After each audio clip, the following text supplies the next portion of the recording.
피고인이 비상계엄을 막을 생각이 있었다면 지금 최상목이랑 조태열이 저렇게 윤석열한테 제고해달라 이렇게 말을 할 때는 피고인도 반대하기 아주 좋은 환경 아닙니까? 제고해달라고 같이 호응할 수 있는 아주 좋은 시기인데요. 네, 그래서 아마 저한테도 아니, 최상목 그러니까 부총리가 왜 가만히 계셨습니까? 저는 계속 만류하는 그런 입장을 계속 대통령께 전달을 하고 있었거든요. 그렇기 때문에 최상목 부총리나 조태열 장관이나 이런 좀 연륜이 있는 이런 장관들이 좀 대통령께 말씀을 해주시는 것이 좋지 않겠나 그런 생각을 좀 했었던 것 같습니다. 근데 지금 생각해 보면 저도 더 좀 열심히 거기에 그 합류를 해가지고 그런 행동을 했으면은 훨씬 더 좋았겠다 하는 그런 아쉬움을 굉장히 가지고 있습니다. 이재용 의원님, 아쉬움을 표했습니다. 어떻게 보셨어요? 저 정도의 톤앤 매너로는 막을 수가 없었겠죠. 솔직히 말해서 그런 부분이 지금 우리가 실망하고 있는 거 아닌가요? 예.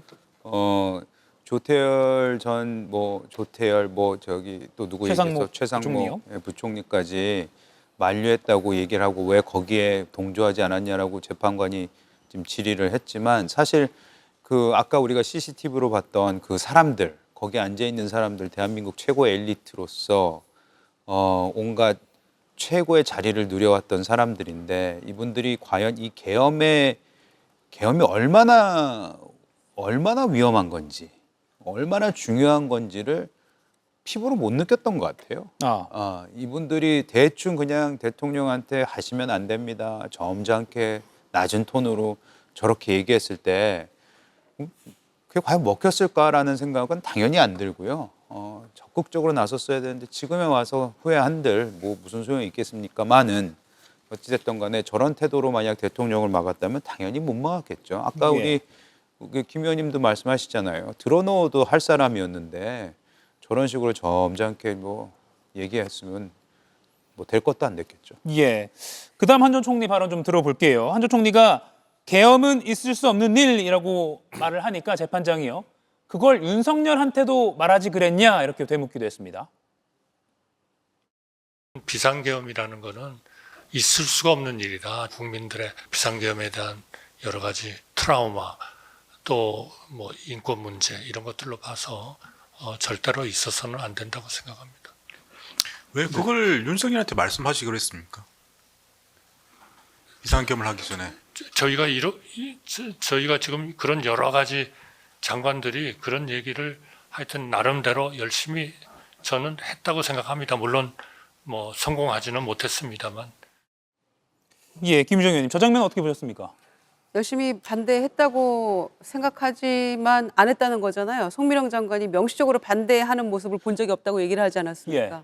그리고 본인도 재고 요청 정도 했다라고 얘기를 하지 명시적으로 반대라는 표현 안 썼다고 얘기를 했거든요. 그러니까 그냥 그 정도 가지고 저게 되겠습니까?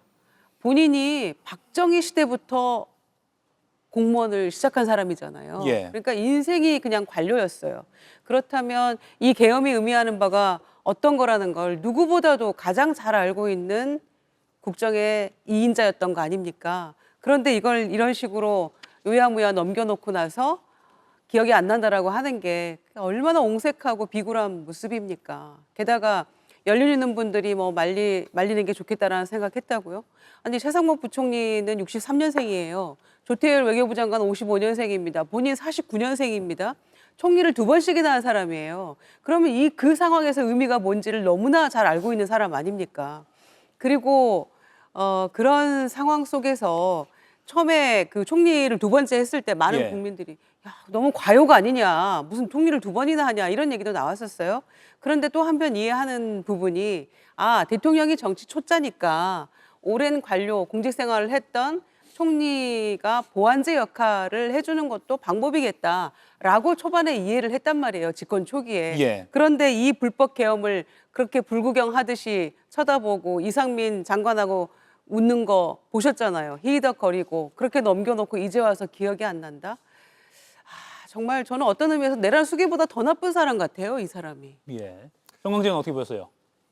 우리나라 대통령제를 평가할 때 흔히 자주 하는 말이 제왕적 대통령제 이렇게 얘기를 합니다. 그러니까 대통령의 권한이 그만큼 막대하고 대통령이 말 그대로 제왕적으로 할 수 있는 여력이 많다는 거잖아요. 그런데 윤석열 전 대통령 같은 경우에는 그분이 갖고 있는 개인적인 캐릭터가 거기에 더해지면서 한 전 총리가 대통령과 총리의 관계를 상하 관계 또 군신 관계로 생각했기 때문에 본인의 이 용기 있는 이야기를 하지 못했던 건 아닌가. 그래서 평소에 국무회의를 하는 과정에서의 그런 관계들이 계엄을 하는 회의에서도 그대로 묻어난 게 아닌가 싶습니다. 예. 사실 과거에는 조선시대에도 지부상소라고 도끼를 쥐고 상소를 올리는 경우도 있었다고 하는데 그런 강단을 기대하기에는 우리가 기대했던 그 총리의 모습은 아니었고 아마 한 전 총리도 그런 부분에 대한 후회를 하고는 있는 것 같은데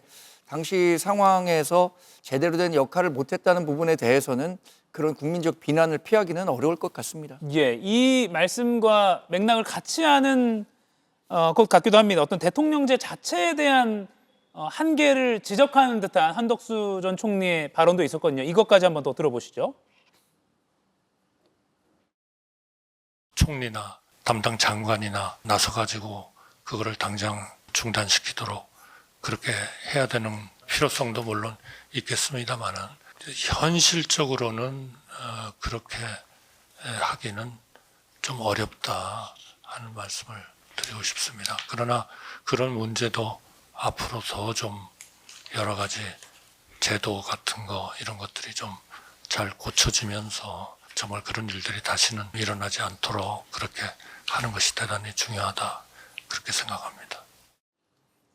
예, 대통령이 계엄령을 법적 요건도 갖추지 않고 결정하면 그래도 현실적으로 총리나 장관이 말리기가 어렵다는 취지로 답을 했습니다. 지금 시청자 여러분께서는 어떻게 생각하시는지도 궁금합니다.